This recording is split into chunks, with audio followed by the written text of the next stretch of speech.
আমরা জোট চেয়েছিলাম, কংগ্রেস করেনি, সিপিএম কংগ্রেসের জোট হয়েছে বিজেপিকে সাহায্য করবার জন্য। যারা মনে করছিল পশ্চিমবঙ্গে না আরএসএস এর কন্ট্রাক্ট নেই, মমতা ব্যানার্জি লাল ঝান্ডা শেষ করে দিয়েছেন এবং কংগ্রেস মুক্ত ভারতের অংশ হিসেবে মালদা, মুর্শিদাবাদ, দিনাজপুরকে কংগ্রেস মুক্ত করবেন, সেই কন্ট্রাক্টটা বেকার হয়ে গিয়েছে।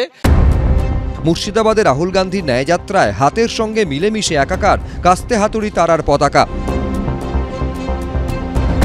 মোহাম্মদ সেলিম থেকে সুজন চক্রবর্তীর মতো সিপিএমের শীর্ষ নেতারা যখন রাহুলের যাত্রায় অংশ নিলেন, তখন মুর্শিদাবাদ থেকে মালদা হয়ে নদিয়া লাগাতার মমতা বন্দ্যোপাধ্যায়ের আক্রমণের মুখে সিপিএম ও কংগ্রেস। প্লিজ দয়া করবেন, যে সিপিএম লক্ষ লক্ষ মানুষ হত্যা করেছে, নাপিত বয়কট করেছে, ঘর বয়কট করেছে, মুন্ডু কেটে ভাসিয়ে দিয়েছে জলে, সিঙ্গুরে তপসিনী মেয়ে তাপসী মালিককে পুড়িয়ে হত্যা করেছে, নন্দীগ্রামে একটার পর একটা মানুষকে খুন করে হলদি নদীর জলে ভাসিয়ে দিয়েছে, আমি তাদের সাথে কখনো ঘর করতে রাজি নই। বার্তা স্পষ্ট, মমতা ব্যানার্জি সিপিআইএম এর ঘাড়ে বন্দুক রেখে কংগ্রেসকে গাল দিচ্ছে এবং বিজেপির কাছে যাওয়ার চেষ্টা করছে। ব্যাঙ্গালোরে বৈঠক হয়েছিল, তখনও আমাকে যখন প্রশ্ন করা হয়েছিল, আমরা আবার বলেছিলাম যে ট্রেনে তো এখন সবাই ওঠে, কিন্তু কে কোথায় নামবে তার গ্যারান্টি আমরা দিতে পারি না। মমতা এখন বলছেন যে গাড়িটা রোকো, আমি নেমে যাব। আমরা বলছি স্বাগত।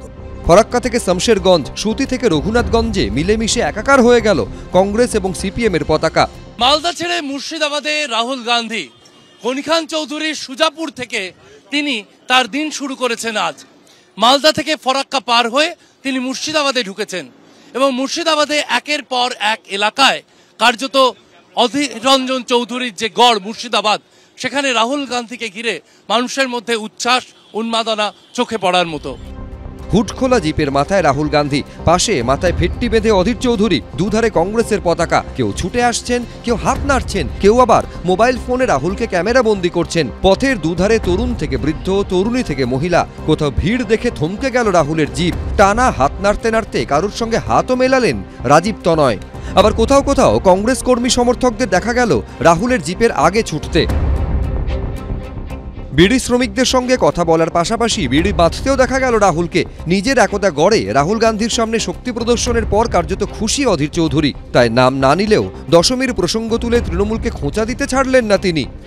ষষ্ঠীর পুজো, সপ্তমীর পুজো, অষ্টমীর পুজো যেমন ফারাক হয়, গতির ফারাক হয়, মানে জেল্লার ফারাক হয়, এটাও বাড়ছে। যত রাহুল গান্ধী এগিয়ে যাচ্ছে, তত তার জেল্লা বাড়ছে, তত তার আকর্ষণ বাড়ছে, তত তার নতুনত্ব বাড়ছে। নবমীর পর বিসর্জন হয়, কারো আগমন হবে, কারোর বিসর্জন হবে, এটাই হবে বাংলায়। মুখ্যমন্ত্রী এখানে সিপিএম কংগ্রেসের জোট চান, ওনার সঙ্গে সিপিএম কংগ্রেসের জোট আছে, তবে সেটা এখানে নয়, সেটা পর্দার আড়ালে, গাছের আড়ালে, ঘরের কোণে। মুখ্যমন্ত্রী বিরোধী ভোট ভাগ করার জন্য যেটা করতে হয়, যতটা অক্সিজেন যোগানোর প্রয়োজন আছে কংগ্রেস এবং সিপিআইএমকে, সেটাই করছেন। কিন্তু মুর্শিদাবাদ জেলার ৩টি লোকসভা আসনের মধ্যে কোন ক্রমে এখন মাত্র একটি ধরে রাখতে পেরেছে কংগ্রেস, বাকি দুটিই তৃণমূলের। রাহুল গান্ধীর যাত্রায় এই ভিড় কি ভোটও এনে দিতে পারবে, সেটাই বড় প্রশ্ন। শিবাশিস মৌলিক, আবির দত্ত, আশাবুল হোসেন, এবিপি আনন্দ।